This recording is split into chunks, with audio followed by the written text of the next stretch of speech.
Mais dans ce documentaire, on nous montre qu'un Indien, alors c'est 0,5 là ici, 0,5 tonnes équivalent pétrole de consommation par habitant et par an. En Inde, on est à 0,5.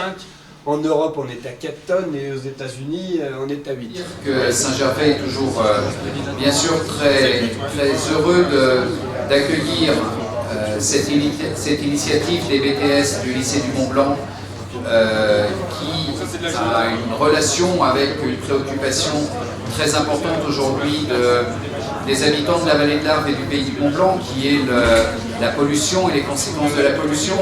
Alors on a vu différentes solutions dans ce salon. J'ai entendu beaucoup de choses. J'ai beaucoup entendu les avantages fiscaux, les avantages financiers pour les uns et les autres. C'est vrai qu'à chaque fois on économise de l'énergie, on dépense moins d'argent. La préoccupation publique au pays du Mont-Blanc et dans la vallée de l'Arve, elle n'est pas bien évidemment la préoccupation financière, elle est la préoccupation de la santé publique. Donc tous ces éléments et tous les efforts que vous pourrez faire en prenant une pompe à chaleur, en ayant des appareils qui sont plus propres, en utilisant d'autres énergies, eh bien, contribueront à faire que les choses s'améliorent. Parce qu'il n'y a pas de solution magique, il n'y a pas de fées qui vont, en claquant des doigts, pouvoir changer les choses pendant la nuit. Ce sont les efforts de chacun, et non pas les efforts que l'on compte voir faire aux autres. C'est bien tout le monde qui doit s'y mettre, et ce salon est un beau salon pour voir comment chacun de nous on peut apporter son grain de sable à cette grande lutte qui n'est pas une lutte spécifique au pays du Mont-Blanc et à la vallée de l'Arve. J'étais ce matin avec un pilote d'avion qui fait des liaisons en Europe et qui me disait qu'il avait atterri récemment à Nantes et qu'il n'avait jamais vu une chape de pollution sur Nantes, parce que d'habitude les vents balayent, et bien là c'était jaune sur Nantes. Donc le problème de la pollution, c'est pas le problème de quelques habitants qui sont au fond d'une vallée. Le problème de la pollution, c'est un problème de civilisation, c'est un problème de consommation.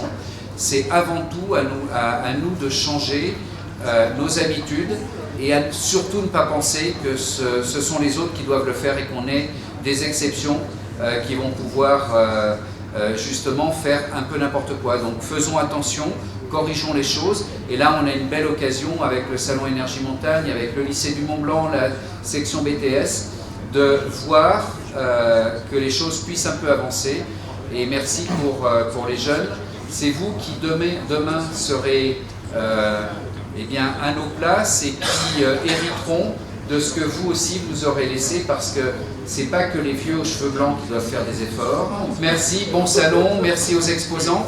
Et puis la force quand même de ce salon, c'est que vous savez aussi vous renouveler, c'est-à-dire que chaque année on voit des nouvelles choses, chaque année on voit de nouvelles technologies, des choses qui avancent. Donc ça montre que le salon, et si on en est à la 19e édition, ça montre effectivement que le salon sert à quelque chose, pas uniquement à ce que vous ayez des formations pour demain et des qualités d'organisation, mais aussi ça sert aux habitants.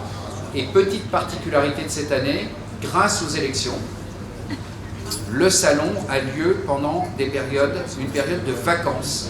Ce qui veut dire qu'en fait c'est un test qui est intéressant, puisqu'on ne s'adresse pas uniquement à une population d'habitants permanents, mais vous allez pouvoir toucher des gens qui habitent à Nantes justement et qui vont aussi devoir changer leurs habitudes, comme à Nancy, à Bordeaux, à Marseille ou à Paris. Donc bon salon et merci beaucoup.